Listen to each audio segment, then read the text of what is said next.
I don't know. It's one headphone or two. I can't figure it out. It's going to go back and forth. But, I mean, right now I got two headphones, so it works. Okay. And we got two bodies in the office. We got Ricky Turner, who I just talked right on over as he was trying to have a conversation with me, sitting in the producer chair. As always, I'm Zach Grady, and we thank you for joining us here on 2822 Sports Night, exclusively on the CTV app, which you can find on Amazon, Roku, and Apple TV, and exclusively here in the Lackawanna County in the Lackawanna League. We got some all-star games this week that you've been all over these games. Yes, I have. Last night was the girls' softball game. Pretty good crowd, to be honest with you. Pretty good. Yeah, what was the crowd like? It was packed. I mean, University Scranton. I've only been there once before for a Holy Cross game earlier in the year. This was at Magus Field over at University of Scranton, correct? Yes. So, yeah, crowd was great. It was packed. People from all over the regions. I saw some Lackawanna Trail uniforms. I saw some Western Wayne parents there. I mean, there were parents from all over. I saw some Lakeland parents there that I went to school with an older sibling. So it was a pretty packed crowd. Scouts? Was there some scouts there? Did you see anyone? I didn't see personally. Okay. Again, there could have been. They're usually pretty easy to tell. You'll see them all got the polos on and they're sitting there with the gun and the book and everything like that. But no, good game. 8-3 Team Purple.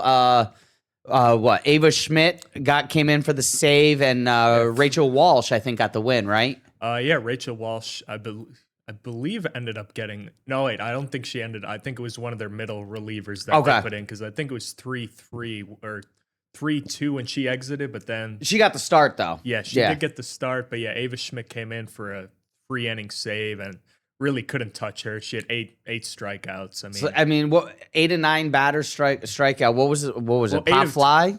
I think it was actually like 8 of 10. Oh well, technically they wanted to get everyone to be able to bat. Yeah, 8 of 9 outs or whatever recorded or might have been, but yeah, no, I mean, was everyone having fun? I mean, you could tell they were playing Cotton Eye Joe, so in between innings, I caught some of the players dancing to that. It seemed like, again, despite them not playing together, some of the players knew each other, obviously, from travel ball, yeah. But yeah, I mean, they were. It was good atmosphere, a lot of fun. I mean, that was the thing that over the last couple of weeks, I thought put a damper on some of the all-star festivities, as some of the football games have gotten a little bit chippy, and again, being that their exhibitions haven't even gone to the final whistle. A couple of games having to be called early because of the chippiness. So it's good to see the girls getting out there and having a good time and being competitive and wanting to win, but at the same time realize it's for a good cause too. Bill Howerton. Yeah, Bill Howerton Strikeout Cancer Initiative, which tonight's game as well, where you're the Field of Dreams baseball game, also a part of the Bill Howerton Strikeout Cancer Initiative. This game was supposed to be on Monday, but we had some bad storms, had rain. This one's going to be at PNC Field. At PNC Field, at home of the right now, home of the Rail Riders. But the cool thing about this one, the team names throw back homage and pay homage to the teams that used to play there. We got the Fightings and the Bombers. Yes, obviously with the Bombers sort of representing the Yankees, and then the Red Barons, who used to play around here. So paying homage to a team that used to be part of the Phillies organization. But yeah, it should be a fun way to, again, honor the local AAA teams and sort of give one last run to these seniors who have been competing all year long. We saw some really great performers from a couple of the teams in the area, so I'm excited to see players from Mid-Valley, Lakeland, Dunmore, Riverside all get their last shot. But it should be a very similar atmosphere, and they get the opportunity of playing on one of the most successful AAA teams and AAA teams from around the country. No, I mean, that's something that I think a lot of these kids today are going to remember more than anything. I know personally, when I was in junior college, when I went to Hudson Valley Junior College, which is in the Albany area, the school itself the was home to the Houston Astros single A team, which was the at the time actually had Altuve on it, had Mark Appel on it. Didn't get Carlos Carrasco because he started right at Double A, but a lot of those guys who won started there, and it was really. But the thing that was really cool about it is that if you were on the team at Hudson Valley, you got to use the locker room, you got to use the facilities, and this was a major league facility. I mean, the Astros were the ones that built it. So for a lot of these kids today, getting to go into a Yankees dugout, a Yankees locker room, a AAA locker room, getting ready. I feel bad a little bit for the whoever's designated as the away team versus the home team, but to be able to get into those facilities as well, I mean, that's going to be a cool experience for these kids. Yeah, absolutely. And I think that's sort of, again, what this is about, sort of giving them one last homage and getting into a professional locker room. Because, again, some of these kids will go on to play baseball or some other sport in college. Some of them won't. But, again, it's always fun to get out there one last time and not only represent your school, but also represent the area as a whole and sort of get that opportunity while also doing it for a really great cause in the Bill Howerton Strikeout Cancer Foundation. Yeah, absolutely. I mean, that I think ultimately at the end of the day, that is the important thing, is that for a decade now, this event has been able to raise funds, raise money. I think $5 is the cost to get in today, and all of that money is going to the Bill Howerton Strikeout Cancer Initiative. So, I mean, that's the real reason for all of these events. But at the same time, yeah, you know, you have some seniors who this might be the last time that they get to participate in a true competitive game. I mean, Chris, listen, we all love playing rec league, baseball, softball, fast pitch, whatever, but it's not the same. It's not the same. And the other difference is, again, some of these kids may play D2, D3, and still never be in as a facility or play on as a nice of field as they will tonight at PNC Field. Oh, absolutely. And I know Field of Dreams posted something earlier today that Jake McCarthy played in this same game, a really talented player from this area, has a really baseball bloodline, and he had an inside the park home run last week. I think just 14 seconds getting around the bases there for the Rockies off of Paul Skeens, and they sort of tease like who's going to be the next Lackawanna League prodigy to make it to the big leagues and have a big moment like that. So again, hopeful to see something like that. But again, it should be a really fun atmosphere out there at PNC Field. I'm excited to see the crowd, the people that show up. But it may not be Lackawanna League, but I mean, at least District 4 prospect. It could be maybe a Maddox Delina or a Nick Barone, possibly. And with the way that those two have been playing, I mean, they've been lighting it up. Crosscutters got another win last night as well. We got to find out what happened to Brett, by the way. We got to get Joe Garrison on that. We got to find Brett Antalik. Yes, had a great performance in his last outing. 3 innings, 6 strikeouts. I think no earned runs. Only allowed maybe a hit or two, and the Cutters got the win. But then the very next day was put on the injured list. So, yeah, we got to get Joe on that. Got to find out. Brett Antalik out of Hazleton area, pitching for the Crosscutters, but right now not on the roster. But, yeah, Maddox Delina and Nick Barone on the roster. So we're going to get a little break here, but we're going to stay on the diamond when we come back. Rail Riders, second half of the season, starting up there in Indianapolis for a set. And I think they go to Iowa as well. So a long road series for the Rail Riders as they hit the central part of the season and the central part of the country as well. And then, Rail Riders. Or sorry, not Rail Riders, Crosscutters. 9-1 in their last 10, winners of 11 out of their last 13. We'll stay on the diamond when we return here on WBRE, WYOU 2822 Sports Night.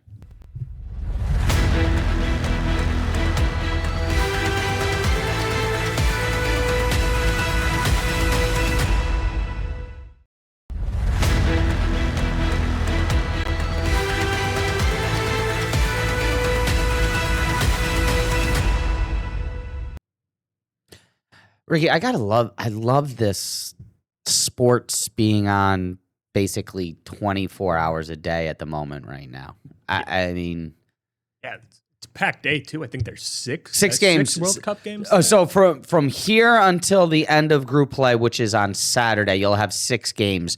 The reason it being is that because of points mattering, because of goal differential and stuff like that, you have all of the teams in each individual group playing at the same time. So right now, all 4 Group A teams, I believe, are playing. So Canada is playing right now. Maybe Group B, I'm sorry, because Mexico plays tonight. So it could be some scoreboard watching, or at least Well, for that's players the reason why they do it, is so it's almost like that last week of the NFL season where everyone plays kind of at the same time. So, people aren't being sat, or people don't have the competitive advantage. So yeah, you'll have 6 games. What's today? Wednesday. 6 games on Wednesday, 6 on Thursday, 6 on Friday, 6 on Saturday. And then you get some time off before knockout rounds. Starting next week, I believe. Yeah, you'll get a week off before the knockout round. But yeah, 6 going on in the afternoon and the evening, as I'm just killing some time as we're waiting for computers to load up here, folks. You're good. No, I am. You might be good. I'm not at the moment. If you got the schedule, you go right ahead. But yeah, Group A, B, and C on the table today. Go right ahead. Yes, we have. Group B with Switzerland and Canada, Group and Bosnia, Herzegovina Herzegovina and Qatar.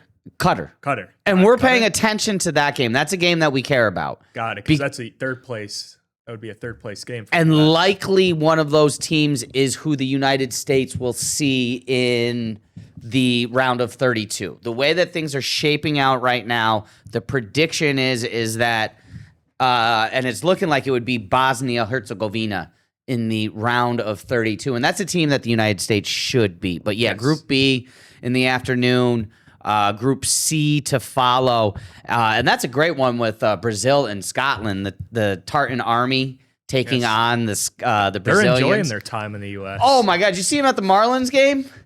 And then the Red Sox game and They love, I know they love Boston.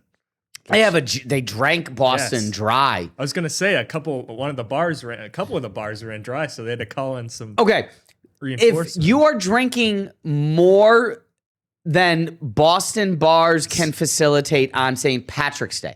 Again, Boston on St. Patrick's Day. And these bars said that it was more crazy than that.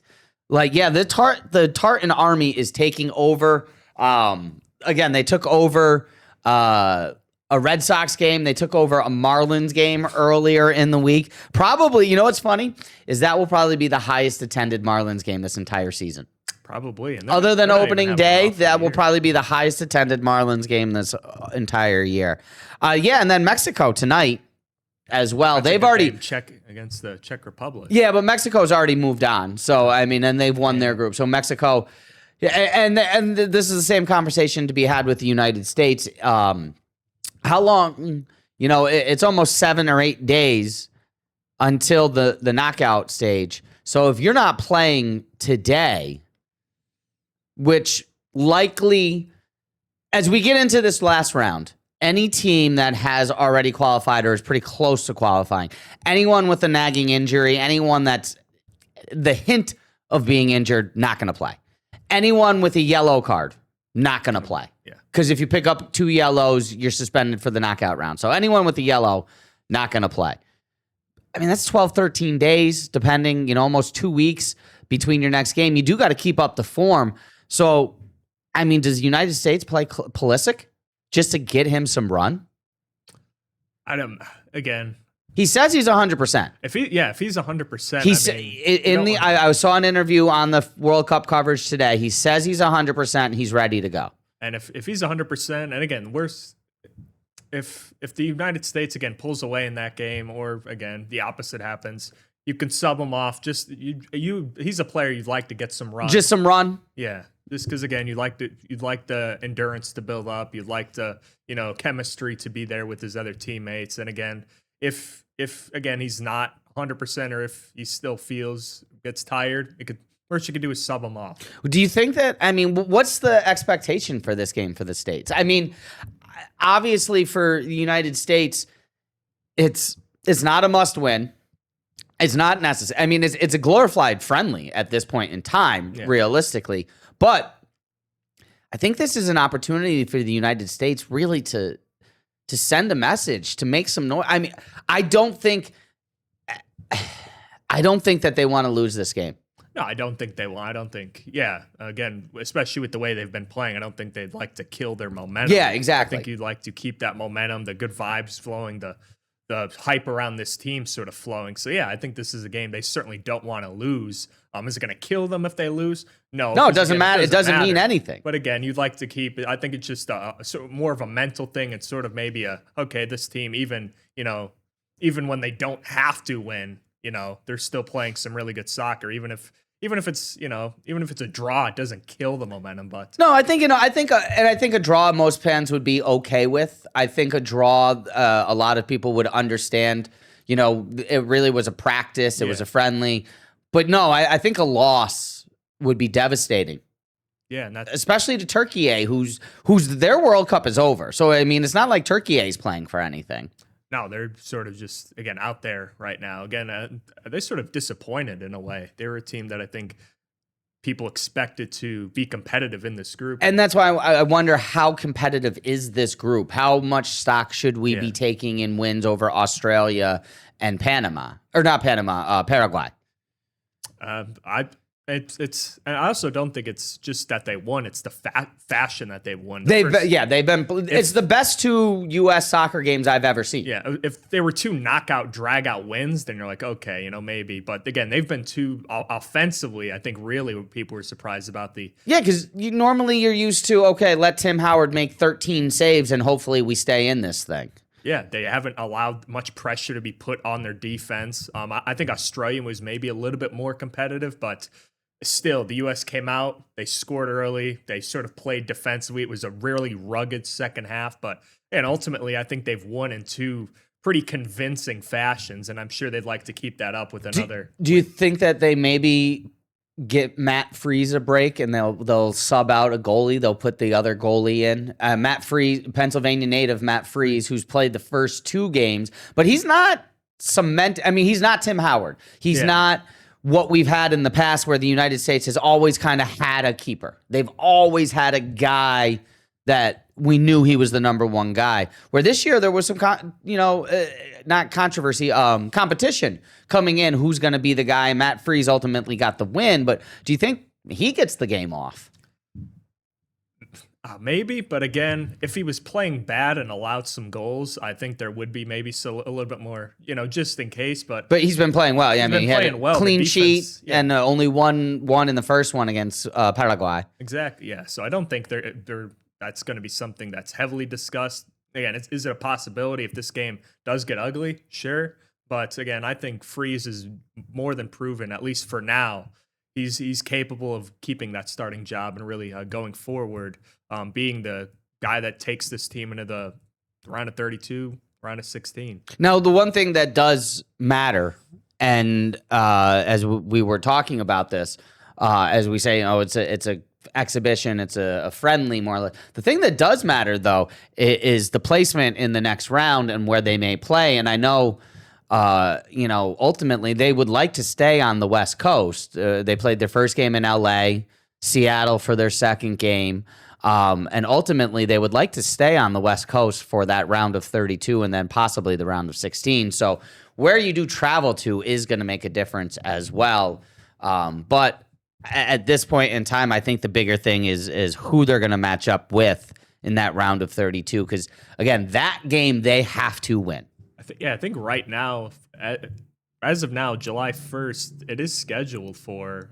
They are staying on the West Coast. It's in California, California Stadium. Yeah, exactly. Yeah, we can't. Yeah, one of California's stadium. Yes. LA Stadium or San Francisco Stadium.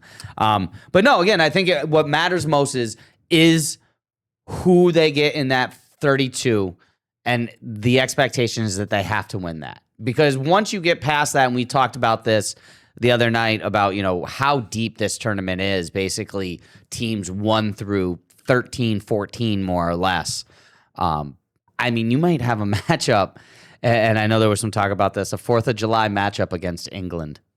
That would be something. I think that would be something. Yes, that would really draw, I think, a lot of eyes, not only because, again, revenge England. 250 years later. 250 years later. It's also, again, England's one of the stronger teams in this tournament as well. Had a draw against Ghana. That was a surprise. Ghana played, and you could argue Ghana should have gotten a penalty late in that game. Yes.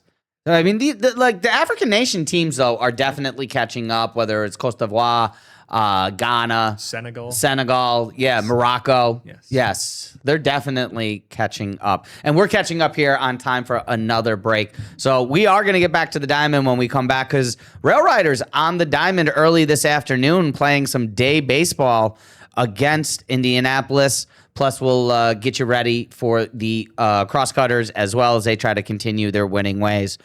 We're going to continue our ways right here on WBRE, WYOU 2822 Sports Night right after this break.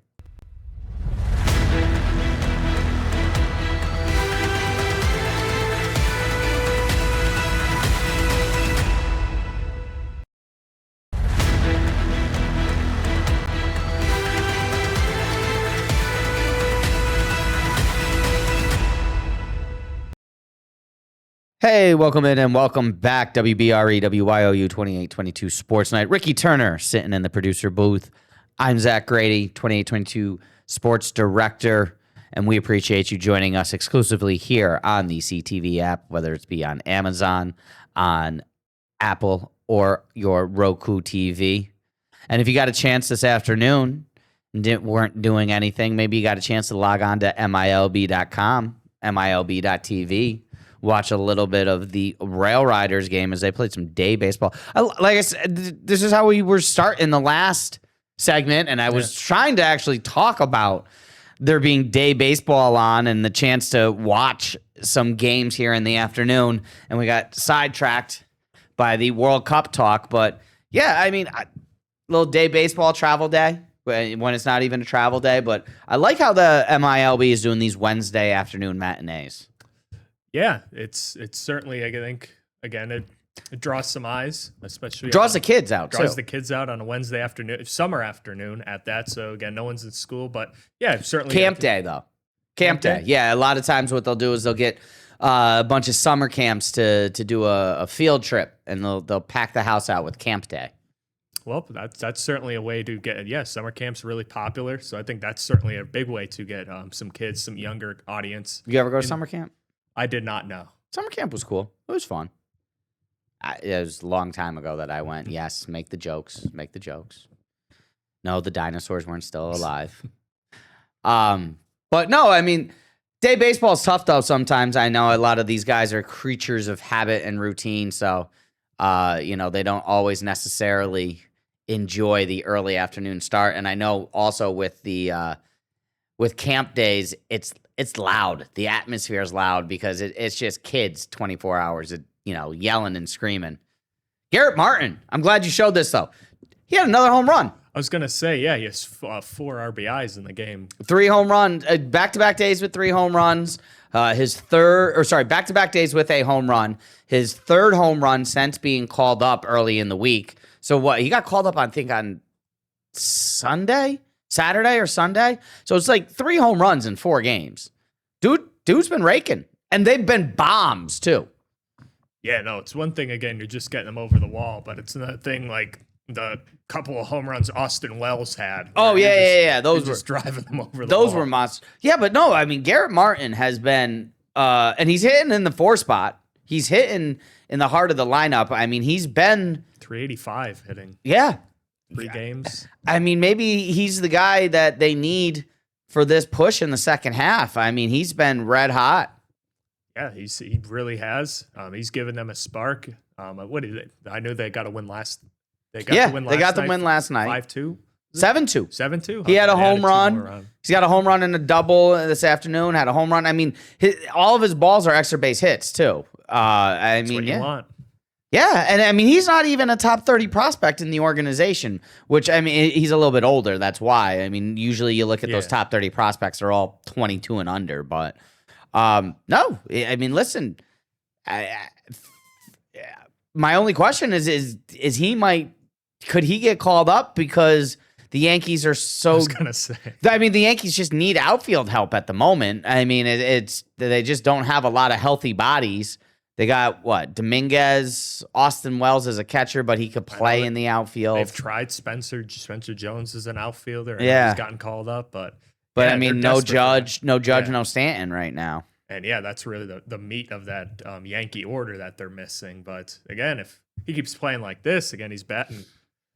He's 385 in 5-6 games. I know it's a small sample size, but yeah, I mean, and again, he's hitting moonshots, extra base hits.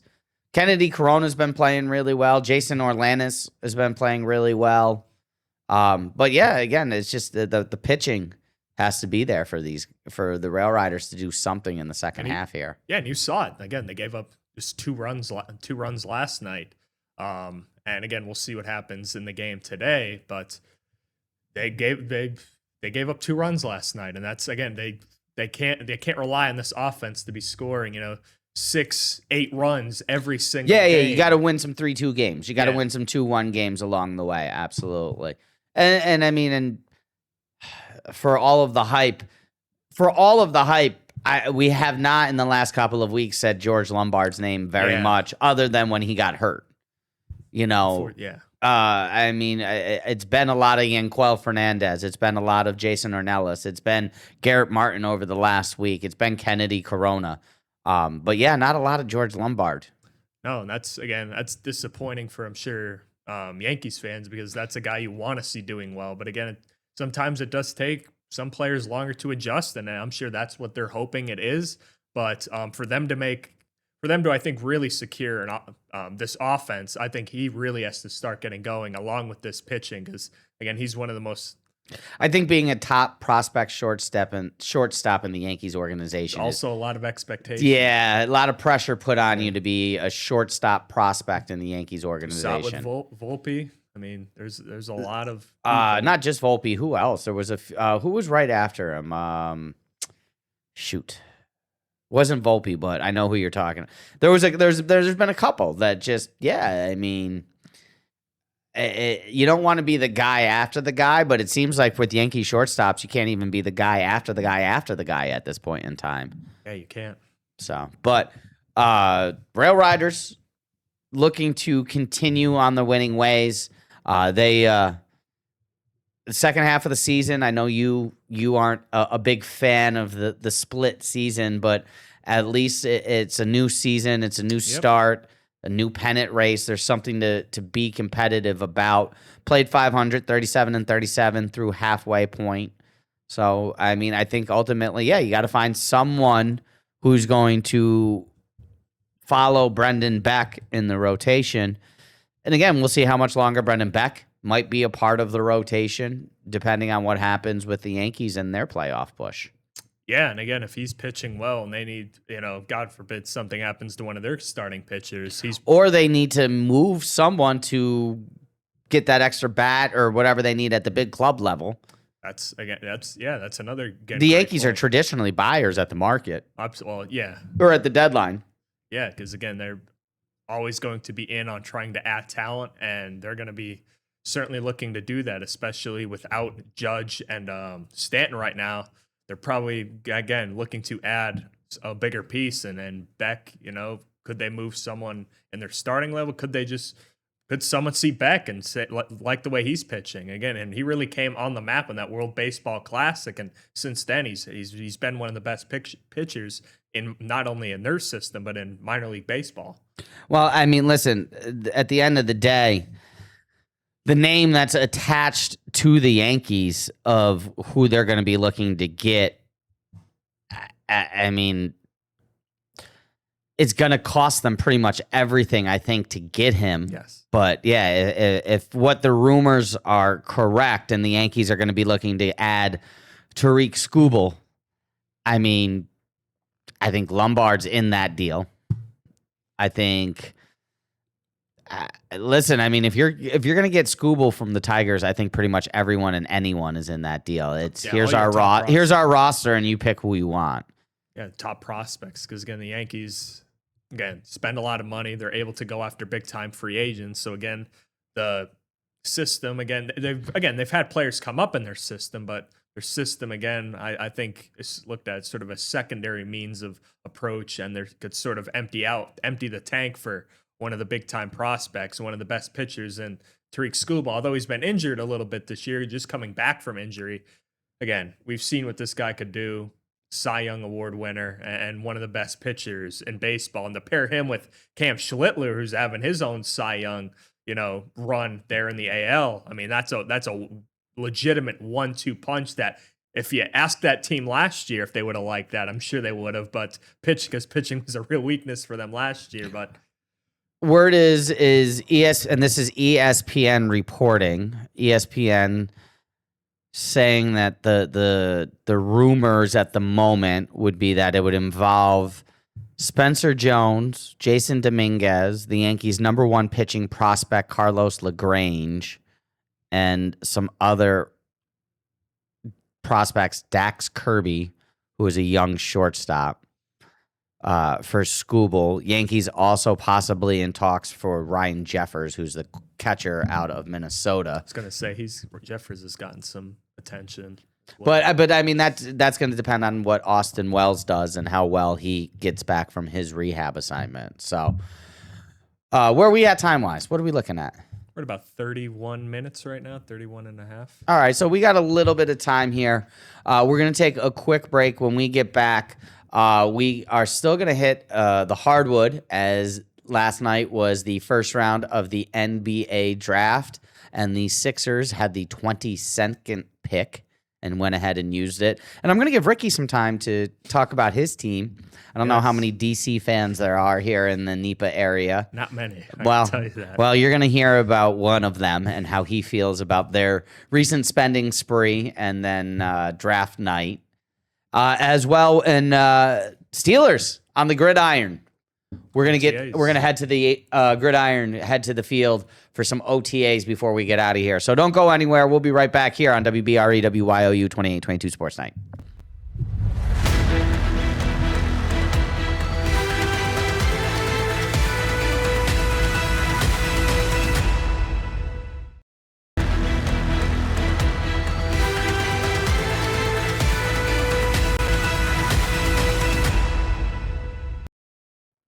Hey, welcome in and welcome back as we are in the back half of tonight's WBRE WYOU 2822 Sports Night.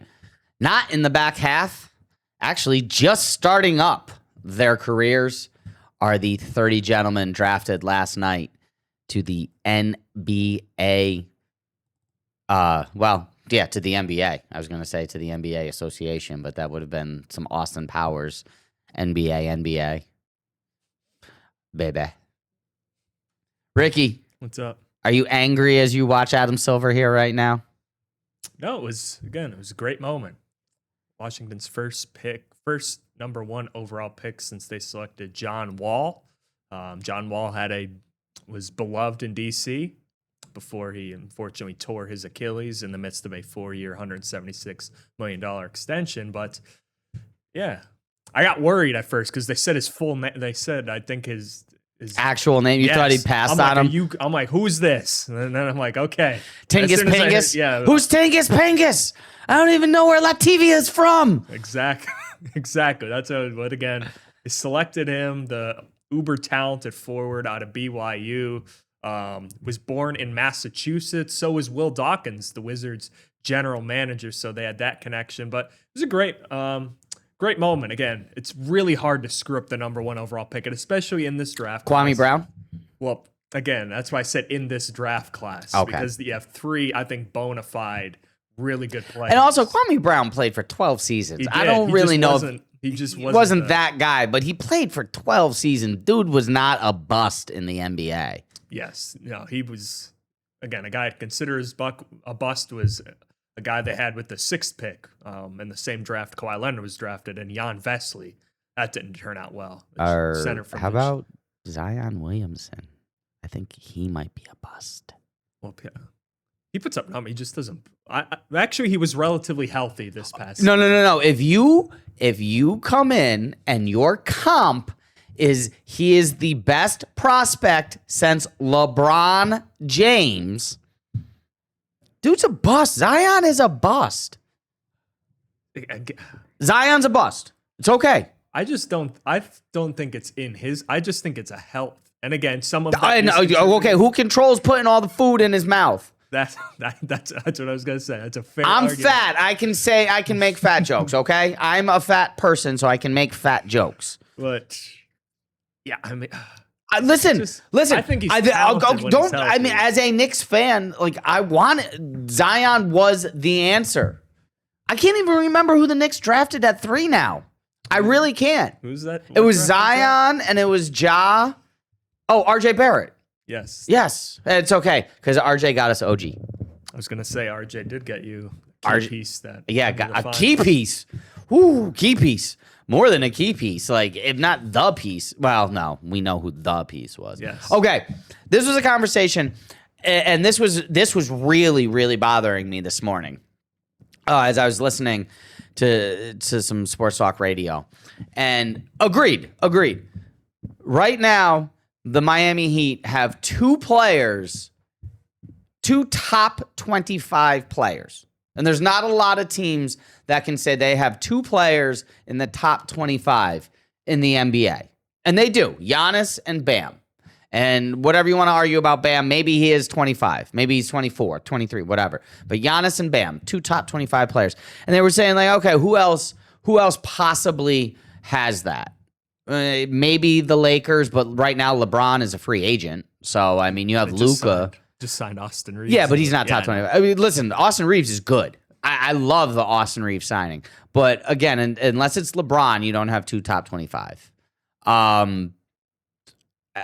But I mean, other than that, people. I'm sorry. You can call me a homer if you want, but Carl Anthony Towns and Jalen Brunson are both. I mean, the Celtics with Jaylen Brown and Jason Tatum, if they both stay there, obviously that's one. Yeah, that's a top 22, top 25. Yeah, but I'm sorry. People were not saying Carl Anthony Towns and Jalen Brunson. And am I a homer for saying that those 2 are both top 25 players in the league? And I'm sorry, the defending NBA champions right now? Again, Jaylen Brunson, I think, is the definite one there. I think he's solidified in that top 25. Cat's interesting because sometimes Again, if Cat's 25, he's 25, but he's still top 25. I was gonna. I think with the Knicks, at points this year, I felt sometimes he struggled to either get involved or they struggled to get him involved himself. Yes, but when the Knicks looked the best, the offense was actually running through Cat. It was the Cat package where he was assisting, not necessarily scoring, but he was running the offense from the top of the key. And that certainly, I thought, was... But that aside, I'm not trying to argue about the Knicks. Yeah. I mean, Jokic and Jamal Murray, maybe? Again, Jamal Murray just made his first All-Star game. Yeah. Maybe. So I think that's... I mean, Jokic for sure. I mean, again, you're arguing with Jamal Murray. Is he maybe a top 25 player or not? But LA, possibly. I mean, again, I wouldn't say Oklahoma City. You have SGA, No. but I don't think anyone else on that roster is top 25. Jalen Williams, maybe, but... I wouldn't. Yeah, I mean, San Antonio, you got Wemby, but I don't think anyone else is top 25 on that roster. Yeah, Wemby. Again, I like Dylan Harper. Harden and Donovan, maybe? Yeah, it just depends. I know, again, James Harden is a very polarizing player. Is there anyone on the Rockets with Durant that you would say? No, Sengun, no. I know they like Amen Thompson. But he's not there yet. So, that all being said, I why don't you switch this up? I know you got the top picks here, but let's get into Philly. What'd you think about the 22nd pick? 22nd. I thought it was... Or do you want me to talk so you can switch the video? No, I think I did switch the video. Oh, what video? Is this the top picks or the... This is the part... I think this is the part 2. Is this part 2? Okay. So, yeah, this is 22nd pick. Yeah, the 22nd pick with last night was Phillies. What'd you think? I thought it was an interesting one. Phylon's a good player. Phylon could score the basketball. He's got good size at 6'4". I would have just liked to see. I think they have guards. Like they have Maxine. I would have liked to see them get maybe a forward to play alongside those two, because Paul George is older and Embiid's got a terrible contract. I was just going to ask you. I know that at the end of the day, this was the Giannis draft necessarily, but were you surprised that Embiid wasn't talked about or moved at all? I just don't think anyone, like, he can't. It's one thing to have a bad contract and play. Okay, so it's another to just not be able to. He can't stay on the floor. Okay, so if Julius Randle cost the Timberwolves 5 picks, because ultimately they traded Randle and the 28th pick. They did. And their return was the 33rd pick. What do you think it's going to cost Philly to get out of Joel Embiid's contract? Again, it's definitely going to cost them a first. That's insane to say that you have to attach a first to Joel Embiid to move him. Where this man was MVP and runner-up MVP. No, he was MVP, what, 3 years ago? 4 years ago? Yeah, he was. But again, it's one thing to have a bad contract. It's another to not be able to stay on the floor and at least be able to show some kind of value. Because again, when he's on the floor, okay, but he can't jump. He looks slow. Again, he's just the health. I think it's a ticking time bomb on those knees. What's his future? You have to play him. I mean, he's there, I think, until at least the end of his contract, or unless you're somehow able to move him. But again, it's just how desperate are you to move him? Like, are you willing to give up a first round and maybe, some other picks down the road to be able what to do you move think him? about would you move him and some picks to get into the Jaylen Brown conversation possibly? I mean, but then you just have 4 guards with Phylon. I was going to say, then you just have Maxey, Edgecombe, Phylon. I mean, you traded Jared McCain last offseason. Look what he's doing for OKC. You bring in another guard. Again, I would have personally just liked to see them get a player that fits along Maxey and Edgecombe. I don't know why they went guard. I would have personally liked to see them go with another forward. Is this team now Edgecombe and Maxey's, or is this team still Embiid's? I think it's Maxey's. It's got to be Maxey's at this point. Again, you can't rely on Joel Embiid. Can you play through him like down the stretch in games? Yes, absolutely. He could still score the basketball at a high level. He can still play bully ball, but for him to be the number one option, and also if you're going to play through a guy, he's got to be on the floor a majority of the time. I'm sorry, I got distracted. No, I'm just kidding. I'm kidding. They ended up.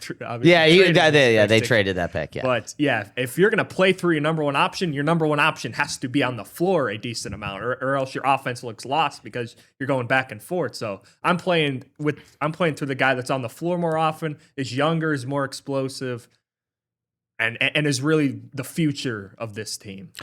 Well, the future of this podcast is going to be a quick commercial break, and then we're going to wrap it up here when we come back with the Black and Gold report as we hit OTAs for the first time in 17 years without Mike Tomlin. Yes. But there are some familiar faces as Aaron Rodgers is back and is in camp. So when we return, we hit the gridiron because guess what, Ricky? The NFL calendar, it never stops. Nope. Right here on WBRE, WYOU 2822 Sports Night.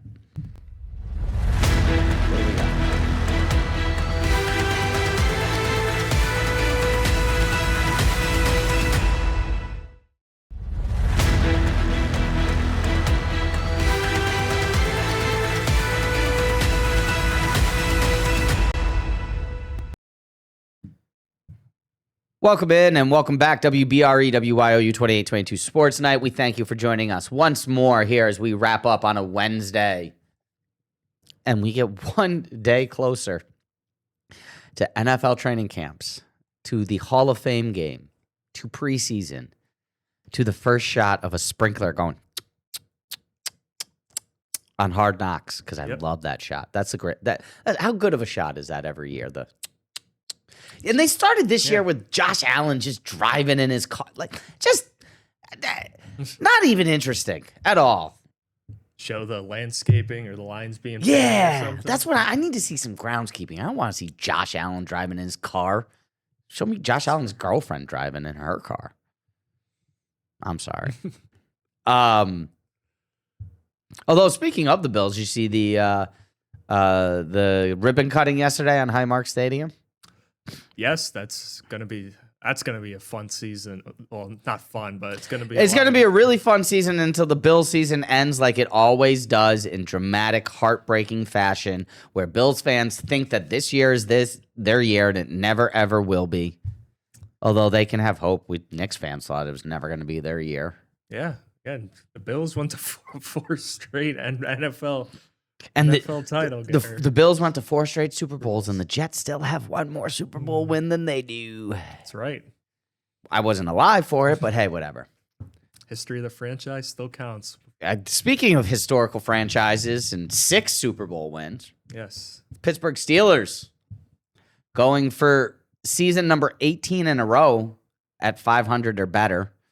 The difference, though, the last 17 of them, Mike Tomlin's been at the helm. This year, it will be Mike McCarthy leading an Aaron Rodgers offense that Rodgers says this will be his last year. Officially, yep. Came right out the boat, or not. End of the press conference, it said, yeah, this is it. I mean,